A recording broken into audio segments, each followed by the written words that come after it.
Hello and welcome to the October and November 2022 edition of the Tiger Time News. I'm Cam Emerson. And I'm Keaton Henson. Let's get started.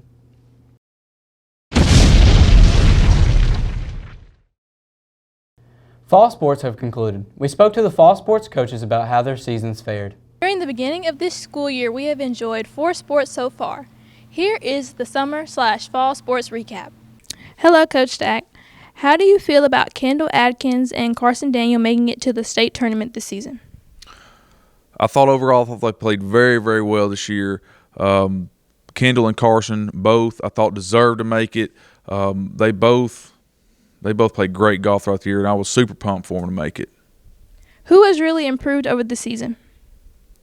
I think overall, both teams improved throughout the year. The boys started out kind of slow to start, but throughout the year they got better and better. They worked hard. They progressed. The girls did too.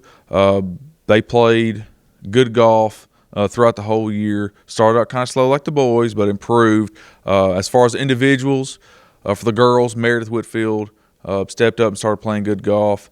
For the boys, Kyle Hammonds improved a lot. Clay Strope improved. Who else? Gunnar Barnes played well this year. And of course, Tucker and Carson, they played well all year. How would you describe this year's season? Overall, I think it was a very successful season. I think they saw a lot of improvement in their game. I think they improved as individuals, team-wise. We try to learn a lot of life lessons in golf because it's a hard sport. But I think they learned a lot. I think they got better. I think they grew as individuals and grew as golfers. With losing 4 seniors, how do you plan to regroup next year? It's going to be tough losing 3 girls, losing Kendall Atkins, who made it to state 2 years in a row, Sadie Fry, and Becca Bryant, who made it to state her junior year. Those 3 girls will be greatly missed. They're great girls and going to miss them a lot. Gunnar Barnes is going to be missed too. He's played 4 years for us, and he's gotten so much better throughout his 4 years. And it's gonna be a tall task replacing them. They won't be replaced, but we'll try to shoe in somebody to take the role best as possible. All right, thank you, Coach Tech. Thank you. Since you're losing 2 seniors, which athletes do you feel can step up to lead the team?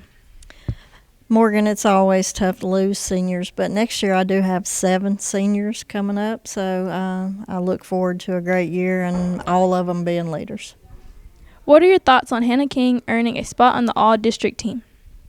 Hannah's always a go-getter, practice games. I can always depend on her. She 100% deserved to be on the all-district team this year. Who has showed improvements throughout all of the games and practices? I've had a lot of players that have showed improvement. A couple that come to mind that never played volleyball before until their 10th grade year was Elena Clark and Emma Avent. They've really shown a lot of improvement and looking forward to what they'll do their senior years. How comfortable are you with the strategy of the team? Do you plan to change it up? You know, as a coach, you always look to change some things, so I'm looking forward to summer already and just getting into the gym and doing some new drills and possibly having another camp come. Union came this past year. We learned a lot, and I hope to get those girls back in here to teach these younger ones some new skills. All right, thank you, Coach Emerson. Thank you so much. Hello, Coach Hobbs. Good morning. What are your thoughts on this year's cross-country season? Well, I'd call it a good season. We didn't have any placements this year, but we did improve throughout the season. My runners got better as it went, so it was a good season. How do you plan to get others involved into cross-country? Well, I'm hoping I can get some good runners in there that will be influential in motivating some other runners. So hopefully, get some good runners in there that'll bring some others in so we can have a little better team this year. How do you plan to improve strategy? How do we plan to improve? Well, we're just going to have to work harder. Maybe do a little better job of practicing when we don't have scheduled practices. Practicing outside of our normal practice time, which makes good runners. All right, thank you, Coach Top. Well, thank you. Hello, Coach Williams. Hello. How do you feel about the strengths of your players as they progress through the season? Ultimately, I feel like we fell short of our expectations, but progression-wise throughout the season, I thought they did a good job, and looks great going towards the future. How much of an impact has the new offensive playbook had on the team this season? It was really good. We doubled our points from the year before and almost doubled our yards, so both those are a huge improvement over what we've had in the past few years, and I look forward to that continuing as well. Looking back to the past games and practices, has there been anyone who has really stood out? There's been a lot of guys. The younger guys have really started stepping up the last few weeks of the season, so I just look forward to seeing how those guys work throughout the off season and getting those guys more reps. As the seniors are leaving the team this year, who has stood out to you as good leaders for the football team in preparing for the next year? One of the biggest ones, Marcus Harris. Obviously, he's leaving after this year, but he was a huge leader for us as a senior. As far as upcoming guys, Carson Howell, he's been as good as anyone else in that aspect. Really led the offense this year, so I look forward to seeing him progress and just take another step forward as a leader. What are your plans for this offseason? Biggest thing, just getting better movement, getting guys bigger, faster, stronger, getting Coach Raspberry in there with our guys, working with them. So look forward to all that. All right, thank you, Coach Williams. Thank you. Basketball season is about to get started. Coach Chris will lead the boys again this year, but the girls have a new head coach, Christy Parker. We spoke to both of them briefly about the upcoming seasons. I spoke with Coach Petey about his outlook on this upcoming basketball season. Coach Petey, what are some of your expectations for this year's season? Expectations for this year's season is want the guys to go out and play hard, compete, and have fun. Who would you say has really stepped up on the team this year to help make it successful? Senior Dalen Cross has really stepped up and worked hard this summer. Callie McNeil as well, and sophomore Christian McCarley has stepped up. So I'm expecting big things from them guys this season. Thank you. I spoke to the girls basketball coach, Christy Parker, about her new position as head coach and her thoughts on the upcoming basketball season. Coach Parker, what are your expectations for your players on and off the court? I expect them to be disciplined, be strong in the classroom. We're doing some tutoring now for those that are struggling. And on the court, I just want them to play the best to their ability. If they take care of the little things, then the big things will be taken care of. Which players have you seen step up this year and take on leadership roles? My seniors, Tenetria, Nay, which is Jakira Turner, Chloe, Nevaeh, they've really taken a big role trying to help the freshmen. Sometimes they get a little impatient. You have to remind them that they were in their shoes once too. But for the most part, they've done a really good job. What has been your source of encouragement starting the new season? Just how well the girls are getting along right now. My relationship with them, the administration's been great, the staff's been good, so hopefully the fans will come out and support them. Now that you have been named head coach, what in your past has prepared you for this position? I've played ball since elementary school. I've been around it all my life. My dad was a coach. He used to coach at Bolivar Middle.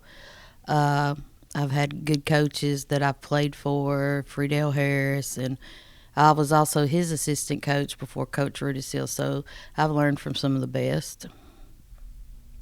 Looking back on last year's season, what parts of the game have you seen your players most noticeably improve on? Attitude. Attitude has been much better. They're getting along a lot better. I can just see them kind of starting to gel. Now, there's a lot of work to do, but it's a lot better than last year as far as attitude and just getting along. Right. Thank you. The coaches are very excited about the upcoming basketball season. The first game is November 15th against Haywood here at the BCHS gym. Good luck to the 2022-2023 Tiger basketball teams. Back to you. HOSA sponsored their fall blood drive. I spoke to Ms. Huffman. Ms. Huffman, why should students and community members donate blood in the future? Because it saves lives. It's not harmful to their own health, but it can save lives of their community members. Lifeline keeps their blood in the area, so it could go to someone that you know. How have your current students stepped up to help prepare for this blood drive?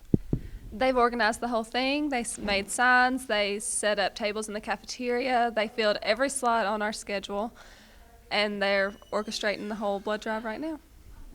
How did this year's blood drive compare to the other years? We're doing really well this year. The students have got a real good response in the cafeteria setting up a table, and they filled every slot on our schedule. Thank you.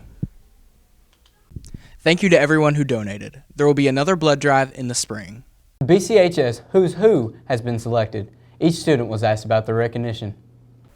These are the 2022-2023 BCHS Who's Who recipients. How do you plan to uphold being named Mr. and Mistress BCHS, and what would you like to say to those who voted for you?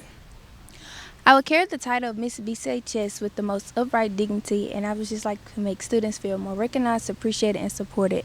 And I would like to say thank you all who voted for me and allowed me to carry this wonderful title. I will continue to be a role model throughout the rest of the year to my peers and my underclassmen, and thank you for trusting us with this title. Thank you. Where do you see yourself in 5 years? I see myself being in college and working towards becoming a phlebotomist so I can continue on my dream of helping people. I'm going to be in college. I'm going to plan on releasing my first novel, like around college sometime when I can get it like edited, and working on my first movie. Favorite study habits? I like to get the easy stuff out of the way first. That way I can focus more on the hard stuff that takes more time to complete. I've been blessed with a mother who will spend time helping me study, especially during Ms. Hodges' class during junior year. Thank you. How do you show acts of common courtesy? Well, in the Bible, it teaches us to love people and treat others as we want to be treated, and that's something I firmly believe in. God's word tells us to love and respect one another because he loved us. Thank you.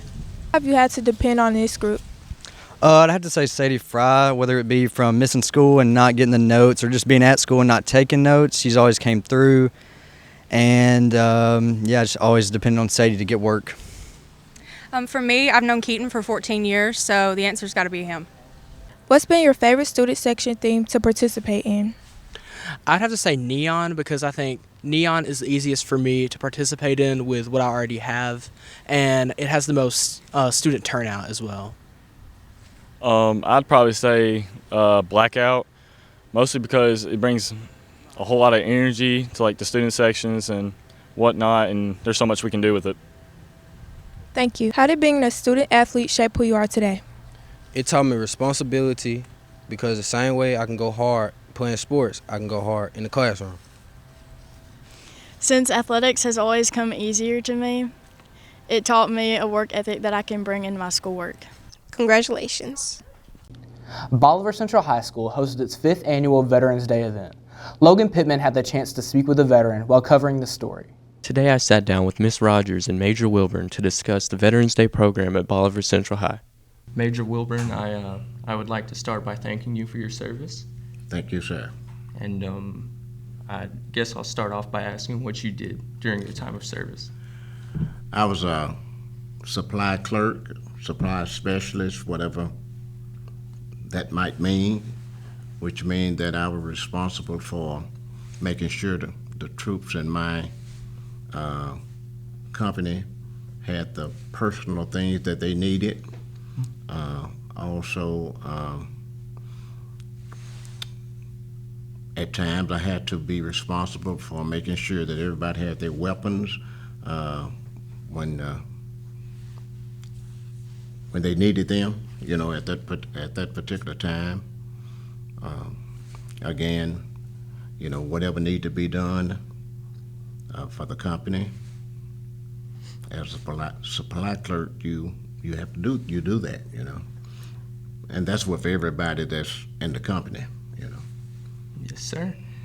Mm-hmm. How do you feel about the program here at Bolivar Central for veterans? Well, I think it's a good program. I think, again, that veterans need to be recognized for their service, and it's good that young people know some of the sacrifices that many veterans made, for the country. And also for the freedom that as students or as citizens we have because of veterans. Yes, sir. You know. And apart from the program here at Bolivar Central, do you feel Veterans Day as a whole shows recognition as it should? Yes, I do. There's a lot of veteran programs throughout the United States where veterans are, are recognized, and I think, I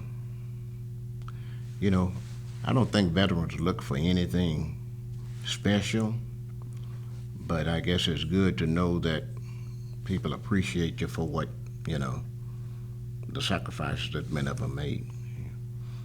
Yes, sir. They're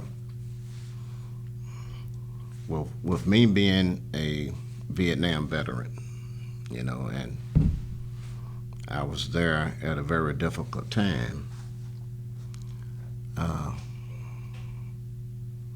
When I think of Veteran Day, I have to think about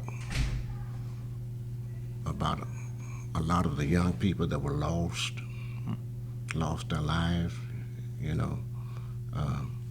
not the recognition for me, but, for them, There are a lot of, how old are you? I'm 16. Okay, so there were some 16-year-old young men that lost their lives in Vietnam, veterans. And I guess I think about, many of the young people that are having an opportunity to really grow up and experience life other than out there fighting. Yes, sir. Yeah. So those are the people who I think need to be really remembered, shall I say. Yeah. Well, I think that's a very powerful statement, Major Wilburn. I think we're ready to close this interview out if you have any words you'd like to say. No, just thank you all for having me. Ms. Rogers, how long have you been over the Veterans Day program here at Bolivar Central? It's been 5 years. Okay. And this year's Veterans Day program, will it have anything different over those previous programs? Yes, we're going to have a few surprises, but one in particular, we're going to have the veterans' names being called. And I think we had that before. And also, we're going to have a drawing for a basket for one of the veterans. We want to thank the veterans for their services. We can never pay them for what they've done for us and what they're doing and what they're going to do, because we still have some young people that, in the armed forces. Yes, ma'am. What significance does this program hold for BCHS? Well, in my opinion, I'm going to piggyback off what Major Wilburn said. We would like to honor all the veterans for their services, and naturally those that gone on, we remember them as well. But this stemmed from the living veterans, because when my husband passed, he got so many things through the mail, very good and significant things, but he wasn't here to see it. So we want to let the veterans here see their love that we have for them, and we appreciate all that they've done for us. Yes, ma'am. We would like to thank Ms. Rogers for putting together the program and the veterans for serving our country. After a break due to COVID and scheduling issues, the school play is back. Walker Gillum has more. I interviewed Miss Hodge and the theater students to see how this year's Christmas play is going. Miss Hodge, as you know, COVID has messed us up in the past years. After 2 years off from doing this Christmas play, what would you plan for this play to accomplish? I want it to be a good production that everyone who sees it enjoys, and everyone who participates in it has a very good time doing it. Is there any outstanding person or duo on stage that really adds to the play? Well, in every play you have an antagonist and a protagonist, and we have excellent actors in both of those spots, and we have a wonderful supporting cast. With only about a month left to practice, how are you going to make sure that these students are ready to perform on the big day? Practice, practice, practice, practice, practice. Thank you. You're very welcome. Marcus, as your character Jared, you have some funny parts in the play. Does this comedy come naturally, or is it just something you've picked up? Well, I like to think of myself as a naturally funny person, but through Miss Hodges' help, I have really learned to master the role of Jared, I think. Having good relations with the people on stage is important. Would you say you get along with everybody on stage? I've known everybody on stage for a little minute, so I think the chemistry on stage is very good. Thank you. Thank you. The school's Christmas play will be shown on December the 5th for BCHS students, staff, and parents, and again on the 6th for the middle schools. Back to you. In the spirit of Christmas, the school is hosting a Christmas Spirit Week. Paige Stallworth has the story. This year, to promote a positive school environment and to encourage school attendance, BCH students will host a Holiday Spirit Week in December. To be eligible to participate in this event, students must have no tardies, no unexcused absences, and no office referrals for the second 9 weeks of school. Students who are participating have an exciting week filled with festivities that include dress-up days, a Christmas social, and a 5th period door decorating contest. The dress-up days are as follows. Monday is Merry Monday Morning, which you wear pajamas. Tuesday is Twinkle Tuesday, where you wear sparkles, glitters, or lights. Wednesday is Winter Friends Wednesday. You dress as a holiday or winter character. And Thursday is It's Only Thursday, where you wear an ugly Christmas sweater. The Christmas social will be held on Thursday in the gym for 1.5 hours by each grade accordingly. Students can enjoy music and dance, karaoke, and cookies and cocoa. Remember that all students who participate in this Holiday Spirit Week have to wear wristbands provided by administration. We hope to see much participation from our BCHS students in this festive event. A letter detailing this will be sent at a later date. That's all for this edition. Be sure to hit that subscribe button and stay up to date with the BCHS news and events. Thanks for watching. We will see you next time. And as always, go Tigers!